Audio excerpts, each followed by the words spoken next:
ATP synthesis. It is located within the thylakoid membrane and inner mitochondrial membrane, having ATP synthase या F0 F1 complex, और इसको complex 5 भी बोलते हैं। ATP synthase सब unit जो है दो मेन सब यूनिट से बना होता है, F0 और F1, which has a rotational motor mechanism allowing for ATP production. Due to rotational unit, ATP synthase is also called the molecular machine. F0 component. It is the proton pore, water insoluble protein with 8 subunit and transmembrane ring. इसकी जो transmembrane ring होती है वो tetramer shape की होती है with helical loop helical protein, जो कि आपकी कन्फर्मेशनल चेंज करती है व्हेन प्रोटोनेटेड और डिप्रोटोनेटेड। ये इसकी 3 मेन सब यूनिट होती है, ए सब यूनिट, 2 बी सब यूनिट और 9 से 12 सी सब यूनिट होती है।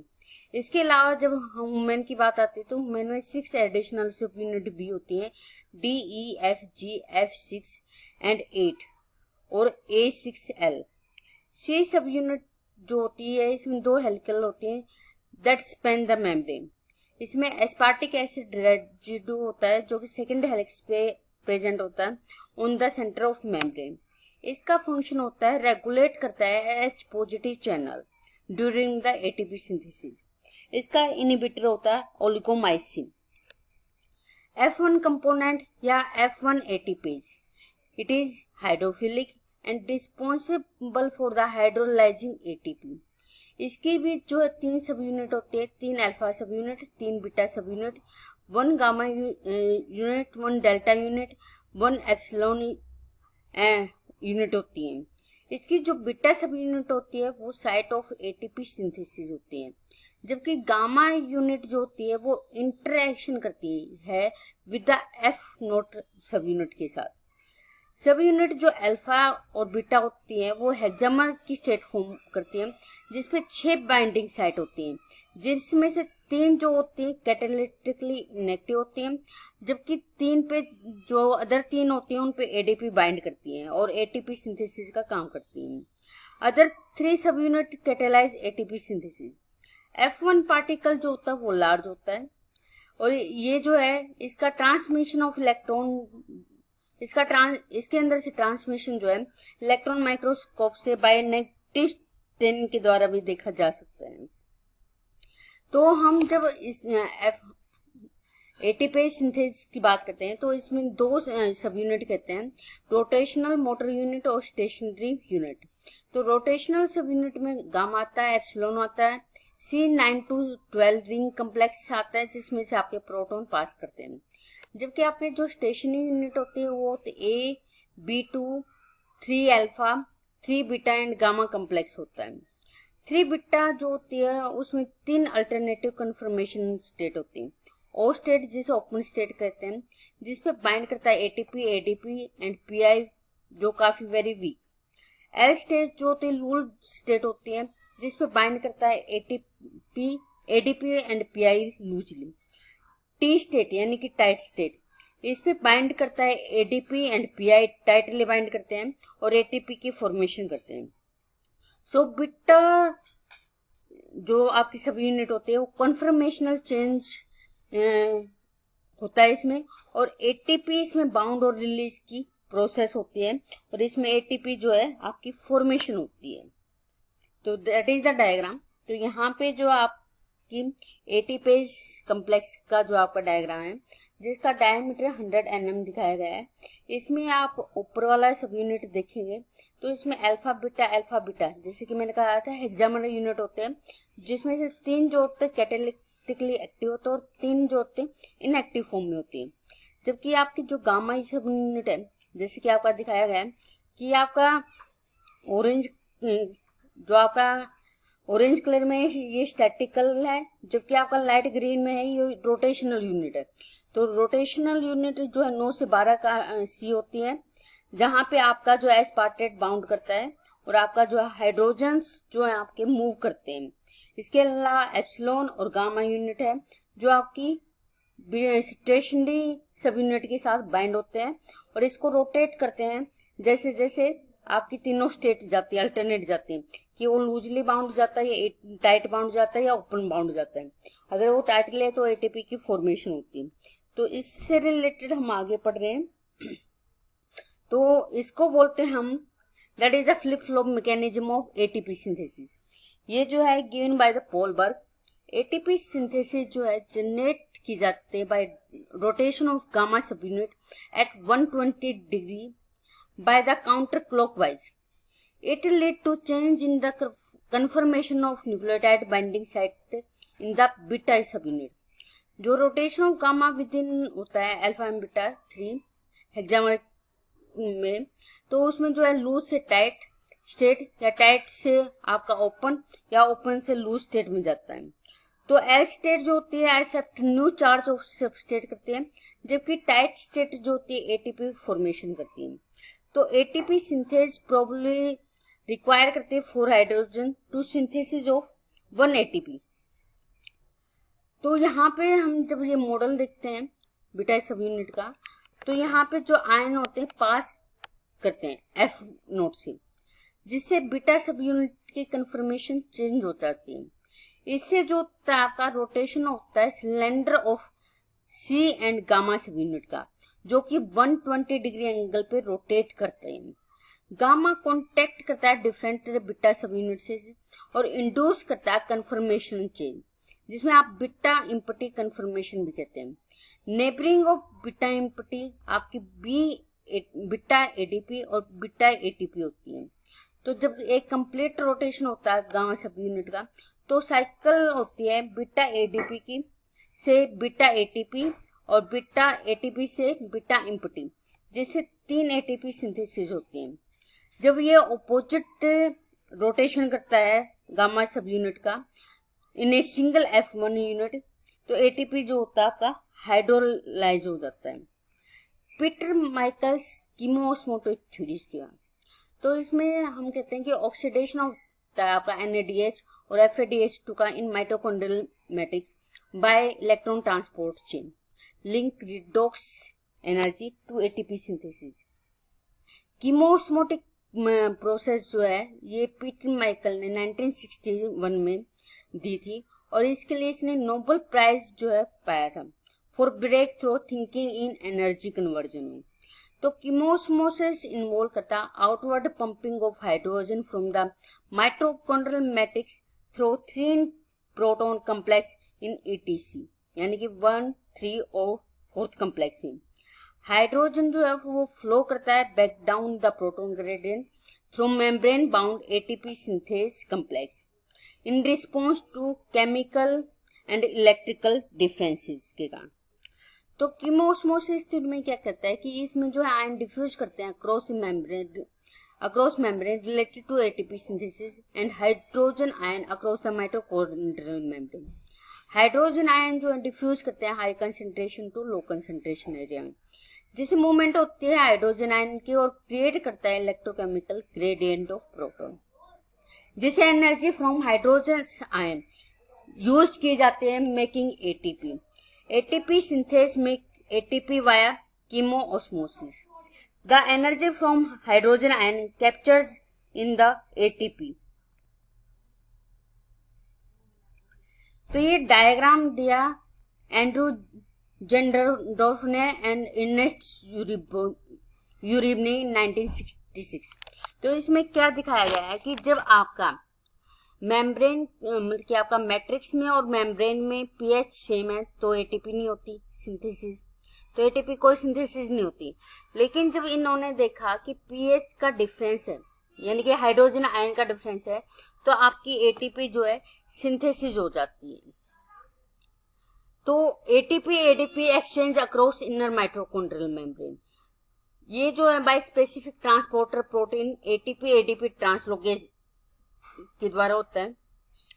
तो एटीपी एडीपी ट्रांसलोकेज जो होता है 4 नेगेटिव चार्ज आयन मूव करता है with the 3 hydrogen move inside. इससे एक्टिविटी फेवर्ड की जाती है transmembrane electrochemical proton gradient के द्वारा और आपका जो है एटीपेज जो है एक्टिव हो जाता है। सेकंड आपका आता है फोस्फेटेज ट्रांसलोकेज, तो ये प्रोमोट करता है symport of H2PO4 negative and hydrogen ion into the matrix. ये स्पेसिफिक होता है H2PO4 के लिए। ये फेवर करता है transmembrane electrochemical proton gradient के लिए। तो इसमें जो एटीपी सिंथोसोम, ये क्या होता है? तो एटीपी सिंथोसोम जो होता है एक कम्प्लेक्स होता है एटीपी सिंथेज का, बोथ ट्रांसलोकेज, जिसमें आता है आपका एटीपी और एडीपी ट्रांसलोकेज प्लस में फोस्फेट ट्रांसलोकेज का। देन आता है stealth system. It is used to transport reducing agent across the inner mitochondrial membrane. NADH जो आपका synthesized होता है during the glycolysis and Krebs cycle. During glycolysis, they cannot cross the membrane, but it can reduce another molecules that can cross the membrane. So that is, its electron can reach the ETC. तो stealth system जो into mitochondria, तो shuttle system कौन कौन से? Glycerol phosphate stealth system, malate aspartate stealth system. तो glycerol phosphate stealth system into the mitochondria glycerol three phosphate के through, और जबकि मेलेट एस्पार्टेट स्टेल्थ सिस्टम में मेलेट आता है, जबकि ईटीसी में ये QH2 को जाता है, जबकि आपका मेलेट एस्पार्टेट स्टेल्थ सिस्टम से NADH जाता है। आउट टू साइटोसोल्स, यहाँ पे डाइहाइड्रोक्सीएसीटोन फॉस्फेट आता है, जबकि मेलेट एस्पार्टेट स्टेल्थ सिस्टम में आउट टू साइटोसोल आता है, ऑक्सैलोएसीटेट और aspartate. It means that glycerol phosphate stealth system जो है primarily found in the brown adipose tissue, due to conversion is less efficient, thus generate heat. ये primary जो babies में पाया जाता है और अडल्ट में ये किडनी में या बैक ऑफ द ओवरनेक्स पाया जाता है, जबकि मेलेट एस्पार्टेट स्टेल्थ सिस्टम जो होता है much of rest of body में ये हमारा पाया जाता है। तो मेलेट एस्पार्टेट स्टेल्थ सिस्टम जो होता है ये एक बायोकेमिकल सिस्टम होता है for translocating electron producing during glycolysis across the semi permeable inner membrane of mitochondria for oxidative phosphorylation in eukaryotes. These electrons enter the ETC of mitochondria via reducing equivalent to generate ATP. तो shuttle system जो है 4 protein part होते हैं, maleate dehydrogenase जो कि mitochondrial matrix में और inner membrane space में मिलता है, aspartate aminotransferase in mitochondrial matrix and inner membrane space, malate alpha ketoglutarate antiporter in the inner membrane, glutamate aspartate जो होता है एंटीपोर्टर होता है इन द इनर मेम्ब्रेन। तो ये डायग्राम है स्टेल्थ सिस्टम का। तो जहाँ पे हम देखते हैं साइटोसोल्स की बात हो रही है और आपके मैट्रिक्स की बात हो रही है, तो ये different type of malate aspartate stealth system. तो इस डायग्राम में हम क्या कहते हैं कि एस्पार्टेट जो है ट्रांसमाइनेज के द्वारा ऑक्सैलोएसीटेट में कन्वर्ट होता है, मेलेट डिहाइड्रोजिनेज जो है मेलेट में कन्वर्ट करता है। यहाँ पे जो आपकी NADH जो साइटोसोल है वो NAD पॉजिटिव में कन्वर्ट हो जाती है। मेलेट जो आपका फिर से जो है आपका ट्रांसपोर्ट हो जाता है सच, ठीक है, वैक्यूल्स के अंदर के थ्रू, और ये जो आपका ऑक्सैलोएसीटेट बनाता है in presence of enzyme malate dehydrogenase. Oxaloacetate convert हो जाता है एस्पार्टेट में बाय द ट्रांसमाइनेज, ठीक है। ये एस्पार्टेट जो है फिर से आपका साइटोसोल में जाता है, ठीक है, ये ट्रांसपोर्ट हो जाता है इनर एस्पार्टेट में साइटोसोल्स में चला जाता है। तो इस तरीके से ये जो रिएक्शन होती रहती है, और बीच में जो आपका माइटोकॉन्ड्रियल इनर मेम्ब्रेन में जाने के लिए जो है अल्फा ग्लूटेट, ठीक है, ये आपका जो है ट्रांसपोर्ट हो जाता है। तो टोटल यील्ड कहते हैं, तो एटीपी हम कहते हैं 30 से 32 एटीपी आपके प्रोड्यूस होते हैं, जबकि हम प्रोकैरियोट में जहाँ complete oxidation of one molecules of glucose जो है 32 एटीपी देते हैं, बिकॉज क्योंकि वहां पे कोई स्टेल्थ सिस्टम की रिक्वायरमेंट नहीं होती है NADH की ट्रांसपोर्ट के लिए। तो ये ओवरऑल हमारा जो है ETC का डायग्राम है। तो आपका इसमें जो डायग्राम में दिखाया गया है कि पहले जो है NADH आपका जो आता है क्रेब्स साइकिल से, ठीक है, ये इलेक्ट्रॉन ट्रांसपोर्ट करता है आपका सिस्टम 1, 3 और आपका 4th में, ठीक है। और साथ तो टोटल जो है 30 से 32 एटीपी जो आपका प्रोडक्शन होता है, जबकि प्रोकार्योट में जो है 32 एटीपी का प्रोडक्शन होता है, क्योंकि जो प्रोकार्योट है उसमें कोई भी जो है स्टल सिस्टम नहीं होता और for the transport of NADH। तो जैसे कि इस डायग्राम में दिखाया गया है, ये एक ओवरव्यू है अभी तक आपके ETC का। तो इसमें क्या दिखाया गया है कि क्रैश साइकिल से जो आपकी NADH आती है, वहां से आपको इलेक्ट्रॉन मिलते हैं। ये इलेक्ट्रॉन जो है पास होते हैं आपके तीनों सिस्टम से, सिस्टम 1 आपका कम्प्लेक्स 1, कम्प्लेक्स 3 और कम्प्लेक्स 4 से। और जब यहाँ से आपकी जो है हाइड्रोजन आयन जो आपके लीकेज होती है, ये हाइड्रोजन आयन आपके जो है AT पेज में जाते हैं, जहाँ पे F1 F0 जो है आपका काम करता है और टोटल 32 ATP का प्रोडक्शन होता है। तो that is the overview till now. तो ग्लाइकोलिसिस में आपके 2 ATP जो है यूज हुए और 4 ATP और 2 NADH जनरेट हुए, जहाँ पे आपका एंड प्रोडक्ट था पाइरुवेट जो आपका एसिटाइल कोएंजाइम A में बना, जो कि इंटरमीडिएट या प्रिपरेटरी स्टेज थी। फिर ये जो है क्रैश साइकिल में एंटर किया, वहाँ पे आपके जो है 2 ATP जो है यूटिलाइज किए गए, जबकि 2 ATP आपकी फॉर्मेशन हुई in form of GDP। CO2 आपकी बाहर निकली, प्लस में आपके जो है 6 NADH और 2 FADH2 निकला था इन द क्रैश साइकिल। तो टोटल जो आपके साथ वाले डायग्राम में दिखा रखा है कि ये आपके ग्लाइकोलिसिस के दौरान जो आपकी टोटल 6 ATP बनी। इसके बाद पाइरुवेट ऑक्सीडेशन हुआ था, जहाँ पे 2 NADH निकली थी, वहां से 6 ATP और बनी, टोटल 12 ATP होगी। क्रैश साइकिल में आपकी जो है 2 ATP 6 NADH और 2 FADH2 हुई, जहाँ पे टोटल आपकी जो है 24 ATP बनी। तो टोटल नेट जो प्रोडक्शन था 38 ATP का शो करा था। यहाँ से जो हमें क्रैश साइकिल से एनर्जी मिली थी NADH और FADH की फॉर्म में, वो आपकी इलेक्ट्रॉन ट्रांसपोर्ट चेन में जो आपकी यूटिलाइज कर ली गई।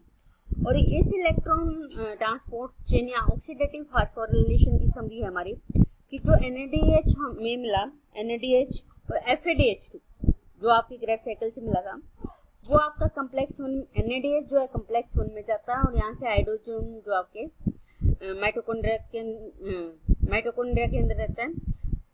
फिर आपका इलेक्ट्रॉन जो है क्विनोन में जाता है, क्विनोन से कम्प्लेक्स 3 में जाता है, कम्प्लेक्स 3 से साइटोक्रोम C में जाता है, साइटोक्रोम C से आपका कम्प्लेक्स 4 बनता है। और आपकी यहाँ पे जो है ऑक्सीजन, जो कि एंड प्रोडक्ट जो आपका इलेक्ट्रॉन का था, दैट इज द ऑक्सीजन, इसलिए जो आपकी एरोबिक रेस्पिरेशन कहलाती है और आपका फॉर्मेशन होता है वाटर का। लेकिन साथ के साथ क्योंकि आपका प्रोटॉन्स भी आपके जो है निकल रहे हैं हर एक कम्प्लेक्स में, तो ये प्रोटॉन जो आपके ATP फॉर्मेशन में हेल्प करते हैं, जो कि हम कहते हैं कि आपका ATP कम्प्लेक्स जो आपका कम्प्लेक्स 5 है। तो ये कम्प्लेक्स 5 जो आपका ATP फॉर्मेशन करता है, जैसा कि बताया कि 4 हाइड्रोजन जो आपके हेल्प करते हैं for formation of the one ATP formation. तो इस तरीके से आपकी जो है 32 ATP का फॉर्मेशन होता है, 30 से 32 ATP इन प्रोकैरियोट और 30 ATP इन द यूकैरियोट की फॉर्मेशन होती है। तो this is the overview of your electron transport chain.